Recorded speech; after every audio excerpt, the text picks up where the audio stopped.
Hello guys, welcome back to my YouTube channel SK study away of success. मैं हूं आपका educator Shivam Mishra और यहां पे भूगोल का फुल पेपर सोल्यूशन आप लेके आए हैं। और आप लोग जरूर वीडियो को लाइक करिए, चैनल को सब्सक्राइब नहीं किया तो प्लीज़ चैनल को सब्सक्राइब करिए। सन 2024 वाले जो हैं, सन 2023 वाले जो बच्चे हैं, क्योंकि सन 2022 तो एग्ज़ाम हो ही गया, अब वो भी अपनी तैयारी करेंगे। साथ ही साथ आप जो भी आपका पेपर कोड हो, आप पेपर कोड अपना मेंशन कीजिए। सारे मैं पेपर कोड का सोल्यूशन लेके बनाऊंगा एक एक करके।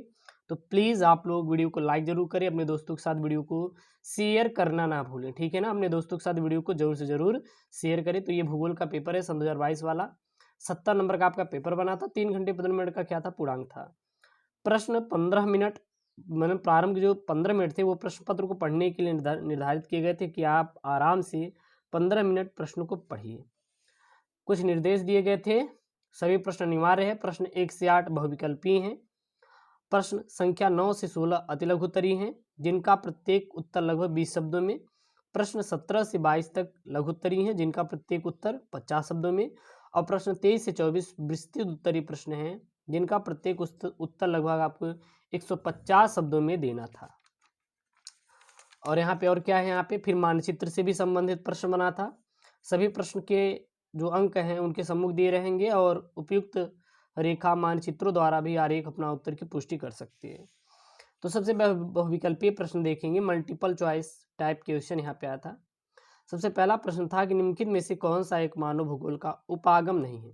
इसमें से कौन सा है कि जो कि मानव भूगोल का उपागम नहीं है। क्षेत्रीय विभिन्नता, स्थानिक संगठन, मात्रात्मक क्रांति, या फिर आपका अन्वेषण और वर्णन।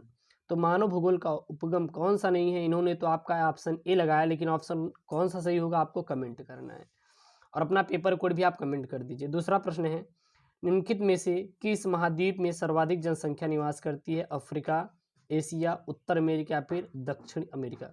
तो जो एशिया है, इस ऐसा महाद्वीप है जिसमें सर्वाधिक जनसंख्या निवास करती है। अगला यहाँ पे, निम्नलिखित में से कौन सी जनसंख्या के कार्यशील आयु वर्ग का प्रतिनिधित्व करती है। 15 से 65, 15 से 66, 15 से 64, 15 से 59। तो जो आयु वर्ग का प्रतिनिधित्व करती है वो करती है 15 से 59 वर्ष की उम्र वाले। क्लियर है। अगला यहाँ पे चौथा प्रश्न है, निम्नलिखित में से किस प्रकार की कृषि खट्टे रसदार फलों की कृषि के लिए जानी जाती है। बाजारी सब्जी कृषि, रोपड़ कृषि, भूमध्य सागरीय कृषि, सहकारी कृषि। तो वो है आपकी रोपड़ कृषि, इन्होंने लगाया है ऑप्शन। अगला यहाँ पे, निम्नलिखित में से किस एक राज्य की जनसंख्या घनत्व तो सर्वाधिक है। इसमें से कौन सी सबसे ज्यादा है जनसंख्या घनत्व। पश्चिम बंगाल, केरल, उत्तर प्रदेश, पंजाब। इन्होंने तो यहाँ पे पश्चिम बंगाल के लगा के आया है। और आप पता होगा कि अपने उत्तर प्रदेश की भी जनसंख्या सबसे ज़्यादा है, लेकिन यहाँ पे घनत्व की दृष्टि से पूछा है तो यह इन्होंने ऑप्शन दिया है। अगला यहाँ पे, सूक्ष्म कृषि में जो सूक्ष्म कृषि है, इसमें देखें तो कौन सी फसल नहीं बोई जाती। सूक्ष्म कृषि में कौन सी फसल नहीं बोई जाती। रागी, ज्वार, मूंगफली, गन्ना। तो वो यहाँ इन्होंने ज्वार बोला है। अगला यहाँ पे, निम्नलिखित नगरों में से कौन सा एक पर्यटन नगर है। मथुरा, पंचमढ़ी, रुकड़ी या फिर रुड़की या फिर रानीगंज। तो मथुरा जो है ये एक पर्यटन नगर है। अगला यहाँ पे, निम्नलिखित में से कौन सा हुगली औद्योगिक प्रदेश का केंद्र है। कोलकाता हावड़ा, कोलकाता रिसरा, कोलकाता मेदिनीपुर और कोलकाता कुनगर। तो वह है आपका कोलकाता मेदिनीपुर। फिर यहाँ पे अतिलघु उत्तरीय प्रश्न है, काफी इंपॉर्टेंट अतिलघु उत्तरीय प्रश्न पूछे गए थे। सबसे पहला प्रश्न यहाँ पे बना था जो कि 2-2 अंक के थे। मानव भूगोल के विषय क्षेत्र की व्याख्या कीजिए। 2 अंक आया था। आपने किया था कि नहीं, और आपका जो पेपर कोड था प्लीज आप लोग कमेंट कर दीजिएगा कि आपका जो पेपर कोड क्या था, ताकि हम उसका भी आपको सोल्यूशन लेके आऊँ पूरा आपके अपने इस यूट्यूब चैनल एसकेएम स्टडी पे। कहीं से भी आपकी कोई दिक्कत नहीं होगी, बस आप लोग मन लगा के अपनी 2023 की तैयारी कीजिए और बाकी जो इस समय 2022 से बच्चे दे रहे हैं अपनी वो पढ़ाई कीजिए करिए।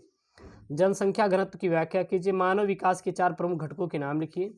फुटकर व्यापार सेवा को स्पष्ट कीजिए और मानव विकास सूचकांक HDI को स्पष्ट कीजिए, जो कि आपके 2-2 अंक के यहाँ पे प्रश्न बने थे। अगला प्रश्न बना था यहाँ पे, पर्वतीय क्षेत्र विकास कार्यक्रम का वर्णन कीजिए।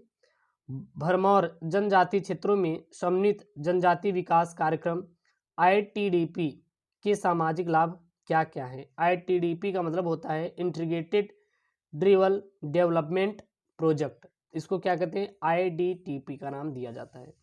अगला है निवल बोया गया क्षेत्र तथा सकल बोया गया क्षेत्र में विभेद उत्पन्न कीजिए। और फिर यहाँ पे आपके अति लघुत्तरी के बाद लघुत्तरीय प्रश्न बने थे, जो कि काफ़ी मोस्ट इंपॉर्टेंट प्रश्न आए थे, और मैंने बताया भी था फुल मॉडल पेपर सोल्यूशन करवाया था। जो बच्चे आप पढ़ के गए थे, जो बच्चे पढ़ के गए थे भूगोल का मेरा पेपर मॉडल पेपर, वो 100% पेपर को करके आए होंगे, ठीक है ना। यहाँ पे है मानव भूगोल के कुछ उप क्षेत्रों का वर्णन कीजिए, 4 अंक का था। और बड़े पैमानों पर डेयरी कृषि का विकास यातायात के साधनों एवं प्रतिशीतकों के विकास का ही प्रतिफल है, वो कैसे, आपका 4 अंक का ये प्रश्न बना था। अगला यहाँ पे 19 वाला जो प्रश्न बना था वो क्या था, प्राथमिक एवं द्वितीयक आर्थिक क्रियाकलापों में विभेद कीजिए।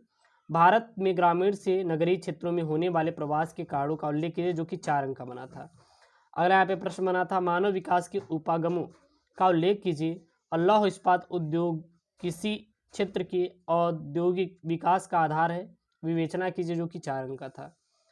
अब अगला यहाँ पे विस्तृत उत्तरीय प्रश्न बना था। प्रश्न क्या था, भारत में जनसंख्या के घनत्व के स्थानिक विवरण की विवेचना कीजिए, अथवा में आपको करना था ग्रामीण एवं नगरीय बस्तियों में विभेद कीजिए तथा उनकी प्रमुख विशेषताओं का विवेचना कीजिए। तो ये आपके प्रश्न बने थे, जो कि आपके काफ़ी इंपॉर्टेंट प्रश्न थे। अगर जो बच्चे पढ़ के गए होंगे तो 100% है कि वो पूरा करके आए होंगे, एक भी प्रश्न छूटेगा नहीं जो बच्चे पढ़े थे। यदि आप चाह रहे हैं कि और नंबर स्कोर करें, तो जो भी अभी आपका पेपर बचा हुआ है उसको आप लोग अच्छे से तैयार कर लें, ताकि आपका जो बचे हुए पेपर हैं उसमें अच्छा नंबर आप स्कोर कर पाएँ और छूटे ना एक भी प्रश्न, ठीक है ना। आपको एक भी प्रश्न आपको छोड़ना नहीं है, पूरा का पूरा आपको करना है। यहाँ पे प्रश्न, आप उदारीकरण, निजीकरण और वैश्वीकरण से क्या समझते हैं? इन्होंने भारत के औद्योगिक विकास में किस प्रकार से सहायता की है, जो कि आपका 6 नंबर यहाँ पे मिलेगा। अगला यहाँ पे भारत में अंतर्राष्ट्रीय प्रवास के कारणों एवं परिणामों की विवेचना कीजिए, 6 नंबर का था। और फिर यहाँ पे बना था, क्या बना था, 25 नंबर वाला मानचित्र से आधारित प्रश्न थे, काफ़ी इंपॉर्टेंट प्रश्न थे। प्रश्न क्या था, भारत के दिए गए मानचित्रों में उपयुक्त इन चिन्हों का निम्नलिखित में दर्शाइए। सर्वाधिक जनसंख्या वाले क्षेत्र को आपको दर्शाना था, सर्वाधिक जनसंख्या घनत्व वाले क्षेत्र को दर्शाना था, लौह इस्पात उद्योग के प्रमुख संयंत्र केंद्र आपको बताना था, और सभी के सभी आपको एक एक अंक वाले प्रश्न थे।